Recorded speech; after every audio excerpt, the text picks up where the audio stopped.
Hello friends, आपका स्वागत है स्टडी करी चैनल। फ्रेंड्स, हमने स्पेस चालू किया था साइंस एंड टेक्नोलॉजी में, जिसमें हमने ऑर्बिट का अध्ययन करना जान लिया।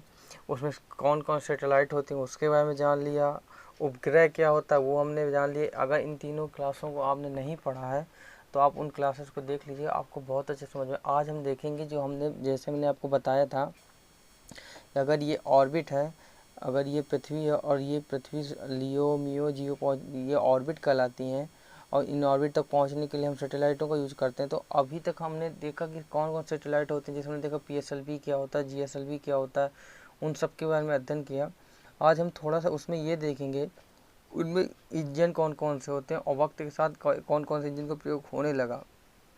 तो उन इंजनों के बारे में जानेंगे। मैंने आपको कहा था कि इंजन के बारे में बताऊंगा, तो मैंने मेहनत की और लिखा। मैं अभी आपको बता रहा हूँ कि कौन कौन से इंजन होते हैं। जैसे विकास इंजन क्या होता है, क्रायोजेनिक इंजन क्या होता है, रैम जेट क्या होता है, स्कैम जेट क्या होता है, इन सब के बारे में आपको बताता हूँ। दो दो चार चार लाइन, जिससे आपका ये भी पता चल जाएगा। कल हम देखेंगे कि लियो में जो सेटेलाइट जाती हैं वो कैसे अध्ययन करती हैं, कितने प्रकार की होती हैं, उन सब के बारे में हम कल देखेंगे। आज हम इंजन देखेंगे।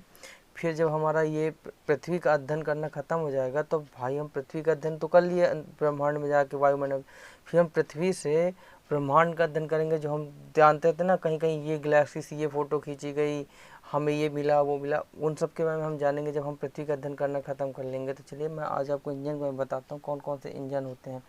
तो देखिए, विकास इंजन आपको दिखा, विकास इंजन कहाँ यूज होता है। तो देखिए, विकास इंजन PSLV की सेकेंड स्टेज में प्रयोग होता है, GSLV की सेकेंड स्टेज में होता है, और यह 4 स्टेप ऑन स्टेज मोटर जो लगा होता है, 4 स्टेप ऑन मोटर वहाँ होता है। GSLV Mark 3 के ट्यून इंजन को लिक्विड स्टेज को बल प्रदान करता है। मतलब कि जो मैं आपको दिखाता हूँ कहाँ कहाँ यूज होता है। ये है PSLV, मान लीजिए ये है PSLV। यहाँ PSLV के सेकेंड स्टेज में विकास इंजन का प्रयोग होता है। ये है विकास इंजन जहाँ प्रयोग होता है।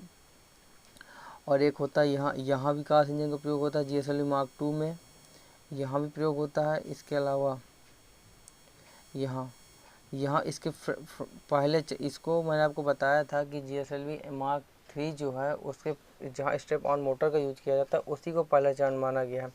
तो वहाँ विकास इंजन का प्रयोग होता है। तो देखिए यहाँ इसी से हम गगनयान को लेके, गगनयान जाने वाला 2022 में, इसी सैटेलाइट की मदद से हम गगनयान भेजेंगे। तो चलिए मैं आपको बताता हूँ। वैसे मैंने आपको सब बता ही दिया था, पर मैंने कहा कि अलग से नोट्स बना के दो दो लाइन भेज दो। और जिसको कहते हैं, मुझसे ग्रुप में पूछते हैं कि सर नोट्स दे दीजिए, नोट्स दे दिए आप जो पढ़ाते हैं। जिसको भी नोट्स चाहिए मेरे इसकी साइंस टेक्नोलॉजी की, आप हमारा चैनल है स्टडी कैरियर का, आपको वहाँ से मिल जाएगी सबकी नोट्स। वहाँ जो भी टीचर जो पढ़ाता है उसकी नोट वहाँ आप देता है अपनी PDF, तो आप वहाँ से ले सकते हैं। ठीक है। तो विकास इंजन मैंने आपको विकास इंजन एक लिक्विड प्रोपेल्ड इंजन है जिसका विकास इसरो द्वारा किया गया। इसका परीक्षण IPRC महेंद्रगिरी तमिलनाडु में किया गया है। ठीक है, एक संस्थान है महेंद्रगिरी की जहां इसका किया गया था। यह भारत के PSLV के सेकेंड स्टेज जो मैंने आपको बताया, GSLV के सेकेंड स्टेज और 4 स्टेप ऑन मोटर जो लगी होती है 4 ठो, और उसी की GSLV Mark 3 के ट्विन इंजन को लिक्विड स्टेज को बल प्रदान करने वाला work horse liquid rocket engine है। इसमें ईंधन के रूप में, मैंने आपको वहाँ भी बताया था फिर भी जान लीजिए, इसमें ईंधन के रूप में US-25, अब ये क्या होता है मैंने वहाँ भी बताया था फिर भी बता दूंगा, ऑक्सीकारक के रूप में नाइट्रोजन टेट्रा ऑक्साइड का प्रयोग होता है। देखिए मैंने आपको यहाँ बताया भी है, ये इधर मैंने आपको बताया भी इनके बारे में। यू क्या होता है, unsymmetric dimethyl hydrogen plus U-25 hydrogen hydrated, और इसका भी बताया था N2O4 बताया था, नाइट्रोजन टेट्राऑक्साइड, इन सब का प्रयोग होता है PSLV Mark 2 में। आप पुरानी क्लासेस देखेंगे तो और अच्छा आपका समझ में आएगा। मैंने तो आज सिर्फ ये था कि आपको अलग से बता दूं कि आपको, मैं चाहता हूं कि मेरा पढ़ाओ भाई जो भी मुझसे पढ़ के उसका कोई क्वेश्चन गलत ना जाए, वो हर बंदे से आगे हो, उसे सबसे ज़्यादा ही मालूम हो, तभी तो मेरे पढ़ाने का फ़ायदा है यार। ठीक है, देखिए अब देखो क्रायोजेनिक इंजन क्या होता है। क्रायोजेनिक इंजन, क्रायो मीन्स होता है अति निम्न ताप, मतलब किसी भी चीज़ को बहुत निम्न ताप में, और क्रायोजेनिक इंजन से बहुत बार क्वेश्चन आए। मैं आपको दिखाऊंगा, मैं तो 3 ही क्वेश्चन लाया हूँ। अगर आप प्रीवियस क्वेश्चन देखें घटना चक्र से, उसमें मिलते हैं। उसमें बहुत बार पूछा क्रायोजेनिक इंजन, और क्या पूछा है मैं आपको बताऊंगा। देखो क्रायोजेनिक इंजन का मुख्य ईंधन द्रव हाइड्रोजन, क्योंकि हाइड्रोजन बहुत हल्का होता है और ये लिक्विड के रूप में बहुत जल्दी जलता है। तो इसको लिक्विड में ले जाने के लिए, हाइड्रोजन को लिक्विड में बदल करने के लिए और जबकि द्रवित ऑक्सीजन ऑक्सीजन क्या करते, इसको हाइड्रोजन गैस को लिक्विड में लेने के लिए इसको -253 डिग्री पर तथा ऑक्सीजन गैस को -183 डिग्री जब ले जाते हैं तब ये लिक्विड अवस्था में बदलती है। क्रायोजेनिक इंजन की कहानी बताऊँ ना फ्रेंड्स, तो रशिया ने 1992 में इंडिया को क्रायोजेनिक तकनीक देने का वादा किया था, पर उस समय के जो रूस के राष्ट्रपति थे उनकी अमेरिका से बहुत बनती थी। तो अमेरिका उस समय हमारा फ्रेंड नहीं था, अमेरिका पाकिस्तान का बहुत बड़ा फ्रेंड था। तो अमेरिका ने क्या किया था, रूस को क्रायोजेनिक इंजन देने से मना कर दिया था। और पर इंडिया में क्या हुआ था, भारत और रूस की संधि हुई थी कि हम आपको देंगे, तो उन्होंने उनके पीछे हमको सिर्फ 20 क्रायोजेनिक इंजन दिए थे। तो वो 20 क्रायोजेनिक इंजन ख़त्म हो गए। जब हमने बनाना चालू किया क्रायोजेनिक इंजन, तो उसको बनाते बनाते 20 साल लग गए। अब तो उसके आगे भी हमारा इंडिया महान आगे बढ़ चुका है। अब तो स्कैम जेट इंजन ला चुके हैं भारत में क्रायोजेनिक इंजन के बाद। अभी क्या होता है क्रायोजेनिक इंजन वो भी बताऊँगा। तो देखो इसको लिक्विड ये बहुत पूछा गया कि क्रायोजेनिक इंजन में क्या प्रयोग किया जाता है। तो आपको याद रखना है, द्रव हाइड्रोजन और द्रव ऑक्सीजन, इन दोनों का प्रयोग किया जाता है। द्रव हाइड्रोजन के दहन से इतनी ऊर्जा पैदा होती है जिससे क्रायोजेनिक इंजन को 4.4 किलोमीटर प्रति सेकंड की रफ्तार मिल जाती है। चूँकि हाइड्रोजन सबसे हल्का तत्व है तथा इसकी ऊष्मा दक्षता भी अधिक होती है, अतः ईंधन के रूप में इसके प्रयोग से यान का भार भी कम रहता है तथा ऊर्जा भी अधिक मात्रा प्राप्त होती है। अगर आपको अधिक ऊंचाई तक सैटेलाइट लेके जाना है और भारी सैटेलाइट लेके जाना है, तो आपको क्रायोजेनिक इंजन लगाना बहुत ज़रूरी था। अब तो स्कैम जेट इंजन आ गया, क्योंकि ऑक्सीजन देने के लिए आपको लिक्विड अवस्था में रखना बहुत मुश्किल था और ये तकनीक हमारे भारत के पास नहीं थी, अब आ चुकी है। तो अब क्रायोजेनिक के प्रॉफिट क्या होते हैं ये देखते हैं, क्रायोजेनिक के क्या लाभ हैं। अभी मैं क्वेश्चन दिखाऊंगा, क्रायोजेनिक के क्या लाभ। इस तकनीक का महत्व इस तथ्य में निहित है कि 2000 केजी से अधिक वजनी उपग्रह को प्रक्षेपित करने के लिए क्रायोजेनिक इंजन की सख्त जरूरत पड़ती है, क्योंकि क्रायोजेनिक इंजन की सहायता से ही उन्हें GTO में स्थापित किया जाता है। अब GTO क्या है मैंने आपको बताया, अगर आपको नहीं पता तो आप हमारी प्रीवियस क्लास देखिए, उसमें मैंने GTO को मैं बहुत अच्छे समझाया था। पर इसकी समस्या क्या है, देखिए इसमें प्रॉब्लम, गैस को तरल रूप में लाने के लिए अत्यधिक निम्न ताप प्राप्त करने के बाद उसको बनाए रखना उससे भी ज़्यादा जटिल है, क्योंकि भाई इतना आसान नहीं है इसको लिक्विड अवस्था में रखना। फिर तीसरा क्या करा, इस समय के निराकरण के लिए क्रायो इंजन की दीवारों को विशेष रूप तैयार किया जाता है जिसे इलेक्ट्रोफॉर्मिंग बाल कहा जाता है। अगर वो आपसे पूछ ले कि इलेक्ट्रोफॉर्मिंग बाल क्या है, तो इसको आप याद रखना है कि क्रायो इंजन की जो दीवारें होती हैं को विशेष रूप से तैयार करना ही इलेक्ट्रोफॉर्मिंग बाल कहा जाता है।